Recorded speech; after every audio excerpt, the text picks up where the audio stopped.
وشر الأمور محدثاتها وكل محدثة بدعة وكل بدعة ضلالة وكل ضلالة في النار.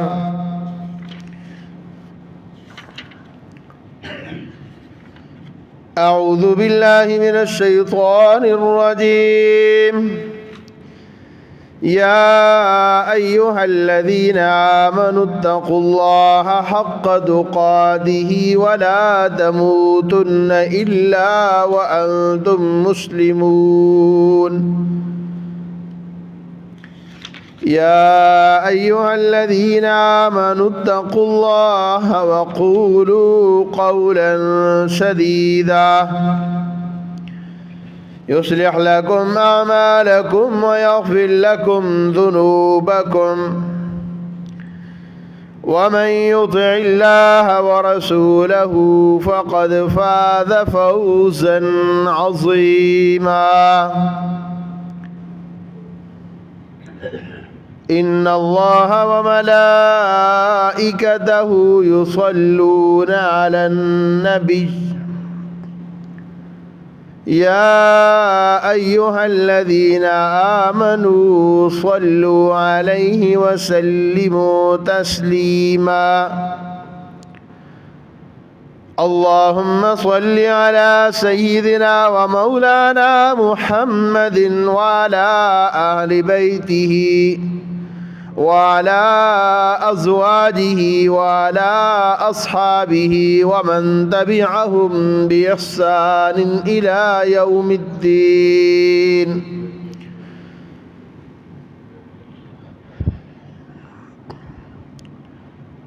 أما بعد فأعوذ بالله من الشيطان الرجيم.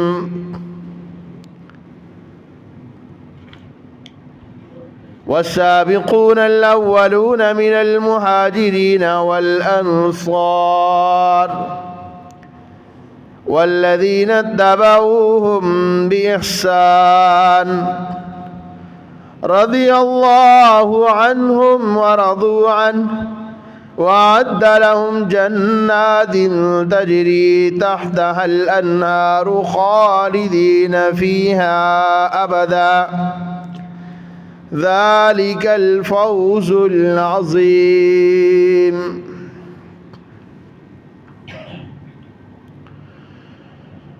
والسابقون الاولون، اور وہ سبقت لے جانے والے پہل من المہاجرین، مہاجرین میں سے، والانصار، اور انصار میں سے، والذین اتبعوہم بإحسان، اور وہ لوگ جو پیروی کرنے والے ہیں ان کی نیکی کے ساتھ، رضی اللہ عنہم ورضوا عنہ، اللہ ان پہ راضی اور وہ اللہ رب العالمین پہ راضی. وَأَعَدَّ لَهُمْ، اور ان کے لیے اللہ تعالیٰ نے تیار کر رکھی ہے، جنات تجری، ایسے باغات جن کے نیچے سے جاری ہیں، تحتها الانہار، نہریں، خالدین فیہا، وہ اس میں ہمیشہ رہیں، ابداً اس میں ہمیشہ رہیں گے. ذالک الفوز العظیم، اور یہ بہت بڑی کامیابی ہے. رب اشرح لی صدری ویسر لی امری واحلل عقدۃ من لسانی یفقہوا قولی. رب زدنی علما. سبحانک لا علم لنا الا ما علمتنا انک انت العلیم الحکیم.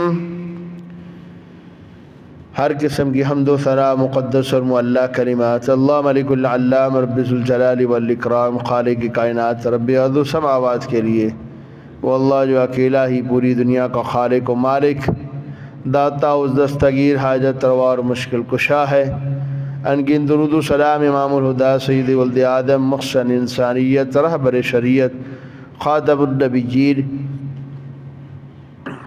سید الاولین والآخرین، شفیع المذنبین، محمد رسول اللہ صلی اللہ علیہ وسلم کے لیے مختصر حمد و ثنا اور درود و سلام کے بعد آج کا ہمارے خطبہ جمعہ کا موضوع ہے سیدنا عثمان غنی رضی اللہ تعالیٰ عنہ کی شان اور شہادت۔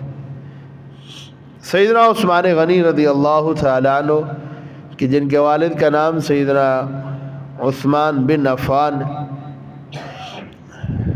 اور پھر یہ بنو امیہ میں سے تھے، اور 5ویں پشت پر جا کر رسول اللہ صلی اللہ علیہ وسلم کے ساتھ ان کا سلسلہ نسب مل جاتا ہے، اور یہ رسول اللہ صلی اللہ علیہ وسلم کے سب سے پہلے جو لوگ آپ پر ایمان لائے یہ ان خوش نصیبوں میں شامل ہیں۔ سیدنا ابو بکر صدیق رضی اللہ تعالی عنہ رسول اللہ صلی اللہ علیہ وسلم پر پہلے ایمان لانے والے ہیں، جو سب سے پہلے ایمان رسول اللہ صلی اللہ علیہ وسلم پر لائے۔ آپ صلی اللہ علیہ وسلم کے دوست بھی ہیں بچپن کے، اور آپ صلی اللہ علیہ وسلم کی زندگی کے، بڑھاپے کے، قبر کے، جنت کے ساتھی بھی ہیں۔ سیدنا ابو بکر صدیق رضی اللہ تعالی عنہ دعوت دیتے ہیں، خود رسول اللہ صلی اللہ علیہ وسلم بھی دعوت کا سلسلہ جاری رکھے ہوئے ہیں۔ حضرت عثمان بن عفان کو یہ کہہ دیں کہ عثمان، رسول اللہ صلی اللہ علیہ وسلم کی دعوت بڑی سچی ہے، آپ صلی اللہ علیہ وسلم کی دعوت بڑی کھری ہے، لہذا تم رسول اللہ صلی اللہ علیہ وسلم کی دعوت کو قبول کرو اور مسلمان ہو جاؤ۔ تو عثمان بن عفان رضی اللہ تعالیٰ عنہ حضرت ابو بکر صدیق کی دعوت کو قبول کرتے ہیں، اور کہتے ہیں اس سے پہلے، اس دعوت کے قبول کرنے سے چند دن پہلے، کہتے ہیں میں جب مدینہ سے واپس آ رہا تھا مکہ کی طرف، تاجر آدمی تھے، تجارت کے لیے سفر کرتے رہتے تھے، تو کہتے ہیں میں ایک جگہ پہ رات پڑاؤ میں نے کیا، تو میں نے خواب دیکھا۔ خواب کیا دیکھتا ہوں کہ مجھے ایک منادی کرنے والا ایک آواز دیتا ہے، کہتا ہے محمد صلی اللہ علیہ وسلم اللہ تعالیٰ کے سچے رسول ہیں اور وہ حق کے ساتھ مبعوث ہوئے ہیں، لہذا ان کی بات کو مان لو۔ کہتے ہیں پھر اگلے دن جب یہ میں ادھر پہنچا ہوں تو مجھے ابو بکر صدیق نے دعوت دی، اور میں نے ان کو پھر یہ خواب سنائی۔ انہوں نے کہا مبارک ہو، آپ کی خواب تو سچی ہو گئی ہے، لہذا ایسے کرو کہ تم چلو میرے ساتھ رسول اللہ صلی اللہ علیہ وسلم کی بارگاہ میں۔ کہتے ہیں ہم رسول اللہ صلی اللہ علیہ وسلم کی بارگاہ میں پہنچے تو رسول اللہ صلی اللہ علیہ وسلم نے فرمایا عثمان تیرا آنا مبارک ہو۔ آپ صلی اللہ علیہ وسلم نے حضرت عثمان بن عفان کو کلمہ پڑھایا اور اسلام میں داخل کیا۔ عثمان بن عفان وہ کاروباری شخصیت ہے اور وہ خوش نصیب ہیں کہ دنیا میں کوئی بھی ایسا شخص نہیں گزرا کہ جس کے عقد میں کسی نبی کی 2 بیٹیاں آئی ہوں۔ رسول اللہ صلی اللہ علیہ وسلم نے حضرت عثمان بن عفان کے ساتھ پہلے اپنی بیٹی کا نکاح کیا، اور پھر وہ جب فوت ہوگی تو آپ صلی اللہ علیہ وسلم نے دوسری بیٹی کا بھی نکاح کر دیا۔ رسول اللہ صلی اللہ علیہ وسلم کی 4 بیٹیاں تھیں، اہل سنت 4 بیٹیوں کے قائل ہے، اور آپ صلی اللہ علیہ وسلم کی 4 حقیقی بیٹیاں تھیں اور سیدہ خدیجہ کے بطن سے تھیں۔ تو عمومی طور پہ ہمارے ہاں صرف سیدہ فاطمہ رضی اللہ تعالی عنہا کا ذکر کیا جاتا ہے۔ ہم حضرت فاطمہ رضی اللہ تعالیٰ کے فضائل سے انکاری نہیں ہے، لیکن سب سے بڑی بیٹی سیدہ زینب ہے، پھر رقیہ ہے، پھر ام کلثوم ہے، اور پھر فاطمہ ہے۔ رقیہ کا نکاح پہلے کیا گیا، وہ جب فوت ہو گئی ام کلثوم کا نکاح کر دیا گیا، اور اس موقع پہ رسول اللہ صلی اللہ علیہ وسلم نے فرمایا کہ اگر عثمان میری 40 بیٹیاں بھی ہوتی تو میں یکے بعد دیگرے تیرے عقد میں دے دیتا۔ تو اس وجہ سے عثمان کو ذو النورین کہا جاتا ہے، 2 نوروں والا، یعنی نبی کے 2 نور اس کے گھر میں موجود ہے۔ اور پھر رسول اللہ صلی اللہ علیہ وسلم وہ عثمان کے جس سے رسول اللہ صلی اللہ علیہ وسلم حیا کرتے ہیں۔ آپ صلی اللہ علیہ وسلم اپنے گھر میں تشریف فرما ہے، آپ صلی اللہ علیہ وسلم تکیہ لے کر آرام کر رہے ہیں، لیٹے ہوئے ہیں، اور آپ صلی اللہ علیہ وسلم نے ٹیک لگائی ہوئی ہے۔ ابو بکر صدیق رضی اللہ تعالیٰ عنہ اجازت طلب کرتے ہیں، آپ صلی اللہ علیہ وسلم کہتے ہیں آ جائیں۔ اس کے بعد تھوڑی دیر کے بعد حضرت عمر بن خطاب رضی اللہ تعالیٰ عنہ اجازت طلب کرتے ہیں، آپ صلی اللہ علیہ وسلم کہتے ہیں ان کو اجازت دو، آنے دو، آ جائیں۔ اس کے بعد حضرت عثمان بن عفان رضی اللہ تعالیٰ عنہ آتے ہیں، وہ بھی اجازت طلب کرتے ہیں، آپ صلی اللہ علیہ وسلم کچھ تھوڑا سا توقف کرتے ہیں۔ آپ صلی اللہ علیہ وسلم لیٹے ہوئے تھے اور آپ کی پنڈلی مبارک پہ کپڑا نہیں تھا، آپ صلی اللہ علیہ وسلم سیدھے ہوئے اور آپ نے اپنی پنڈلی پر کپڑا ڈالا اور آپ صلی اللہ علیہ وسلم میں عثمان کو کہو آ جاؤ. چلا گیا, واقعہ ختم ہو گیا. یہ آئے اور آپ صلی اللہ علیہ وسلم کے بعد تھوڑی دیر بیٹھے, گفتگو کی, نصیحتیں لیں اور آپ صلی اللہ علیہ وسلم کے ساتھ کعوہ شاوا پیا, کھجوریں وغیرہ کھائیں اور اس کے بعد یہ چلے گئے. تو سیدہ عائشہ صدیقہ رضی اللہ تعالی عنہا نے پوچھا کہ اللہ کے رسول, ابو بکر آئے اور آپ اسی طرح لیٹے رہے, عمر آئے آپ اسی طرح لیٹے رہے. حالانکہ یہ دونوں آپ صلی اللہ علیہ وسلم کے سسر ہیں اور عثمان آپ کا داماد ہے, بچوں کی جگہ پہ ہے, داماد برتبہ بیٹوں کی جگہ پہ ہوتا ہے. تو آپ نے ان سے فوراً آپ نے حیا کیا اور آپ نے پنڈلی بھی اپنے کپڑا اس کے اوپر کیا اور آپ سیدھے ہو کے بیٹھ گئے. تو فرمایا عثمان سے میں کیوں نہ حیا کروں, عثمان سے تو اللہ کے فرشتے بھی حیا کرتے ہیں. میں عثمان سے میں کیوں نہ حیا کروں, اللہ کے فرشتے بھی حیا کرتے ہیں. وہ عثمان بن عفان رضی اللہ تعالیٰ عنہ. اور یہ وہ عثمان ہے کہ رسول اللہ صلی اللہ علیہ وسلم نے ان کو اپنا سفیر بنا کر بھیجا ہوا ہے. رسول اللہ صلی اللہ علیہ وسلم کے یہ سفیر بنے ہیں. اور یہ سفیر کب بنے ہیں؟ صلح حدیبیہ کے موقع پر رسول اللہ صلی اللہ علیہ وسلم نے ان کو اپنا سفیر بنا کر بھیجا ہوا ہے. رسول اللہ صلی اللہ علیہ وسلم حج کے لیے عمرہ کے لیے آپ صلی اللہ علیہ وسلم تشریف لے کے جاتے ہیں, بھی ہم عمرہ کرنا چاہتے ہیں. صحابہ کرام کو تیار کیا کہ چلو صحابہ چلیں اور عمرہ کرنے چلتے ہیں. اب یہ رسول اللہ صلی اللہ علیہ وسلم جب حدیبیہ کے مقام پر پہنچے تو کفار کو پتہ چل گیا کہ یہ آ رہے ہیں عمرہ کرنے کے لیے. اب انہوں نے وہاں سے لشکر اپنا بھیجا اور انہوں نے کہا کہ ہم تو آپ کو عمرہ نہیں کرنے دیں گے. انہوں نے ایک بندہ بھیجا, اپنا نمائندہ بھیجا, انہوں نے کہا آپ کو عمرہ نہیں کرنے دیں گے. آپ صلی اللہ علیہ وسلم نے حضرت عثمان بن عفان کو بھیجا کہ آپ جائیں رؤسائے مکہ کے ساتھ, قریش مکہ کے ساتھ جا کے بات کریں. اور آپ نے اپنا نمائندہ بنا کے بھیجا اور مکمل اختیار دیا کہ آپ ان کے ساتھ کسی بھی حد تک مذاکرات کریں. آپ ان کو صرف یہ باور کرائیں کہ ہم لڑائی جھگڑا نہیں کرنا چاہتے, ہم آ رہے ہیں صرف عمرہ کریں گے اور عمرہ کرنے کے بعد ہم واپس چلے جائیں گے. تو ان لوگوں نے کہا کہ نہیں, اچھا ایسے ہے کہ رسول اللہ صلی اللہ علیہ وسلم عمرہ نہیں کر سکتے. آپ نے اگر عمرہ کرنا ہے, عثمان کو کہا کہ عثمان اگر آپ عمرہ کرنا چاہتے ہیں تو آپ کو اجازت ہے, آپ آئیں عمرہ کریں, ویلکم, کوئی مسئلہ نہیں ہے, آپ رہیں جتنا دن آپ رہنا چاہتے ہیں رہیں. لیکن رسول اللہ صلی اللہ علیہ وسلم کو اور دیگر مسلمانوں کو اجازت نہیں ہوگی. تو عثمان نے کہا کہ جب تک محمد رسول اللہ صلی اللہ علیہ وسلم عمرہ نہیں کریں گے عثمان عمرہ نہیں کرے گا. عثمان اگر عمرہ کرے گا تو رسول اللہ صلی اللہ علیہ وسلم کی معیت میں عمرہ کرے گا. انہوں نے کہا کہ اچھا اتنی سخت اور اتنی محبت, انہوں نے کہا آپ کو بھی اجازت نہیں, آپ بھی عمرہ بھی نہیں کر سکتے. عثمان نے کہا کہ ٹھیک ہے مجھے واپس جانے دو. انہوں نے کہا واپس بھی نہیں جا سکتے. ادھر سے انہوں نے افواہ اڑائی کہ ہم نے عثمان بن عفان کو قتل کر دیا, نعوذ باللہ من ذالک. اب رسول اللہ صلی اللہ علیہ وسلم حدیبیہ کے موقع پر انتظار کر رہے ہیں کہ عثمان کی طرف سے کوئی خبر آتی ہے, عثمان واپس آتا ہے. تو عثمان بن عفان رضی اللہ تعالیٰ عنہ کی طرف سے تو کوئی خبر نہیں آئی, لیکن یہ کہ انہوں نے یہ افواہ اڑائی تھی. رسول اللہ صلی اللہ علیہ وسلم 1400 صحابہ کو لے کر آپ صلی اللہ علیہ وسلم وہاں پہ بیٹھے اور آپ صلی اللہ علیہ وسلم نے بیعت کی تمام صحابہ سے, اور صحابہ کہتے ہیں ہم نے موت پر بیعت کی. رسول اللہ صلی اللہ علیہ وسلم کے ہاتھ پر ایک صحابی آتا, دوسرا اس کے اوپر ہاتھ رکھتا, پھر وہ بیعت کرتا, پھر دوسرا صحابی وہ بیعت رکھتا, اور یوں آپ صلی اللہ علیہ وسلم بیعت کی کہ ہم سارے کٹ جائیں گے, مر جائیں گے, لیکن عثمان کے خون کا بدلہ ضرور لیں گے. یہ ہوتی ہے کسی مسلمان کی عزت, کسی مسلمان کا احترام, کسی مسلمان کے خون کا قیمت, اس کی کتنی قیمت ہے مسلمان کے خون کی. رسول اللہ صلی اللہ علیہ وسلم نے 1400 صحابہ کا موت پر بیعت کی ہے, اور اسی کو اللہ رب العالمین نے بیعت رضوان کا لقب دیا ہے.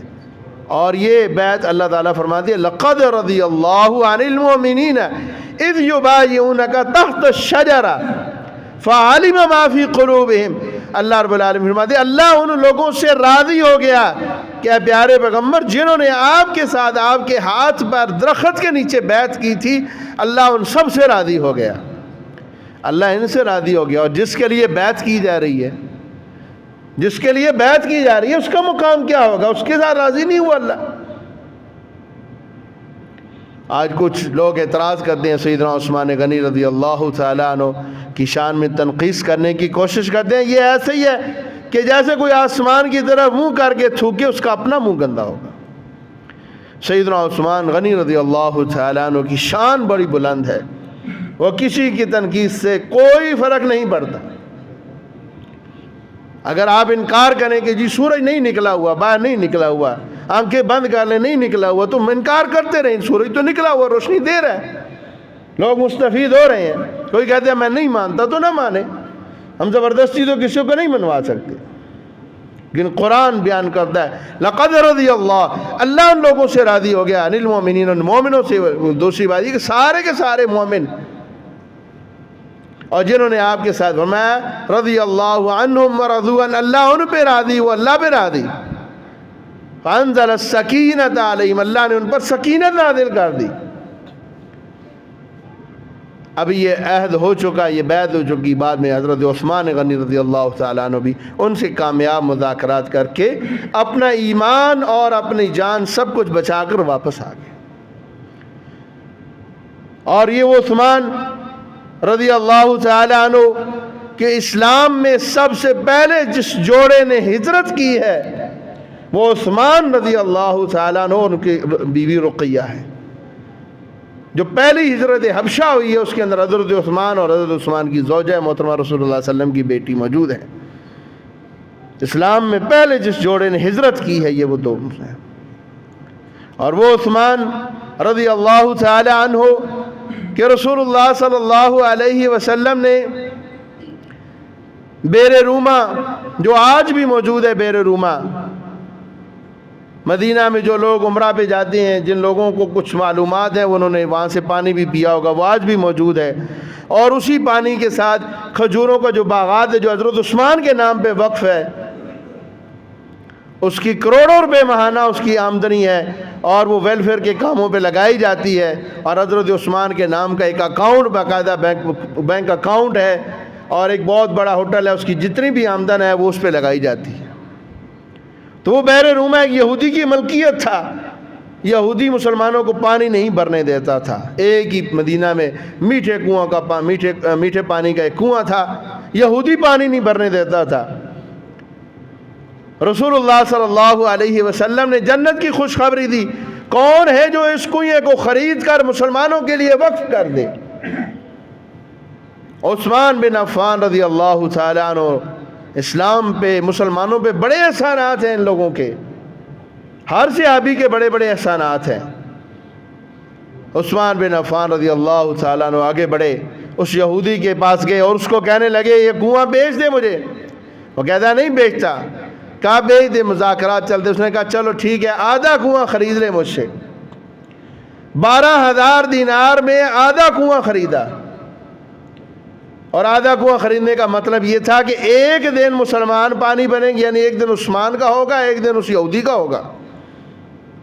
اور حضرت عثمان بن عفان نے مسلمانوں کو کہا کہ تم فری پانی بھرو، بلکہ کہا یہودی بھی بھرنا چاہتے ہیں ان کو بھی روک ٹوک نہیں ہے، کوئی بھی پانی بھرنا چاہتا ہے روک ٹوک نہیں ہے. اور مسلمان کیا کرتے؟ مسلمان 2 دن کا پانی بھر لیتے.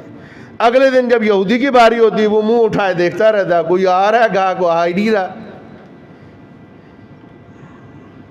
تو یہ چلتے چلتے کچھ دن کے بعد اس نے دیکھا یار یہ تو کاروبار میرا تو نقصان میں ہے. اس میں پہلے جو ریٹ طے ہوا تھا وہ 25,000 درہم طے ہوا تھا. جب 12,000 دے دیے، پیچھے رہ کے 13,000. اب وہ کہنے لگا کہ جی مجھے بقایا رقم دے 13,000. حضرت عثمان نے کہا کہ بیچنا ہے تو بیچو، بتاؤ کتنے میں دو گے؟ اس نے کہا اچھا جو دل کرتا ہے دے دو.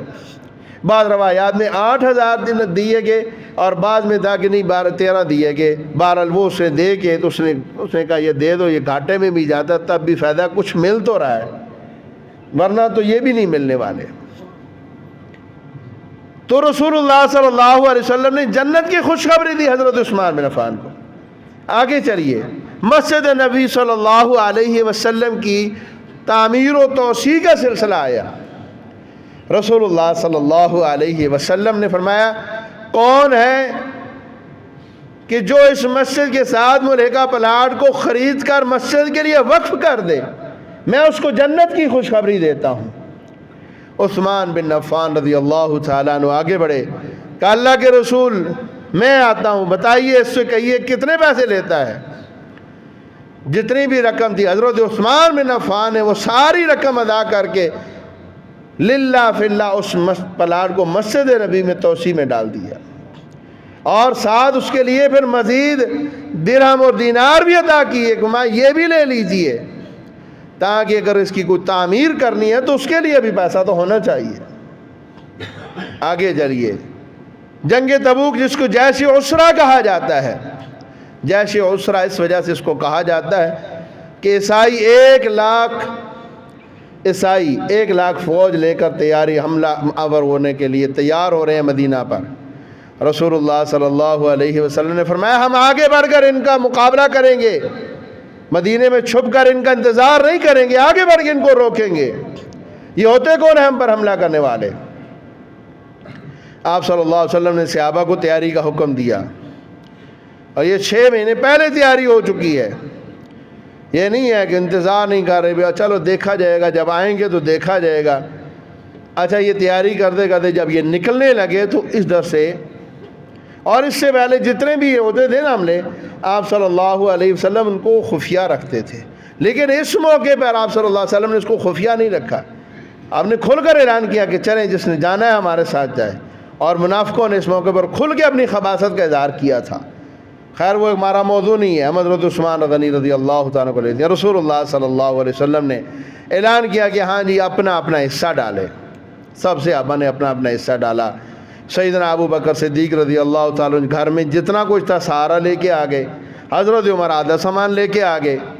اب عثمان بن عفان پہ رسول اللہ صلی اللہ علیہ وسلم کی نظریں لگیں، عثمان حصہ ڈالیے نا اپنا، اللہ عثمان سے راضی ہو جا۔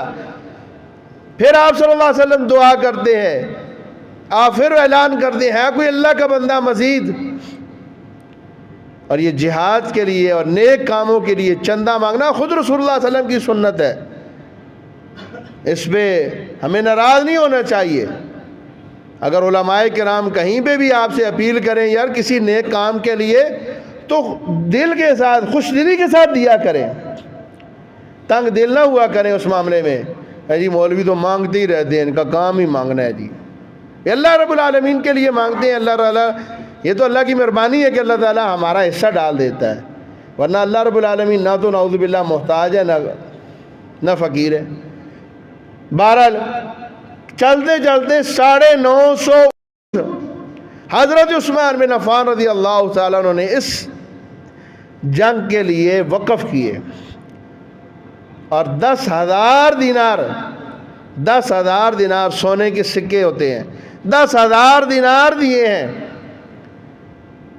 اور اسی طرح اونٹ اور گھوڑے دیے ہیں، اسی طرح دیگر غلہ دیا ہے، سامان دیا ہے مجاہدین کے جو قافلہ جائے گا راستے میں ان کے کھانے پینے کا سامان وہ بھی دیا ہے، تلواریں دی ہیں، زریں دی ہیں۔ اور اگر آج کے حساب سے کم آپ ریٹ 3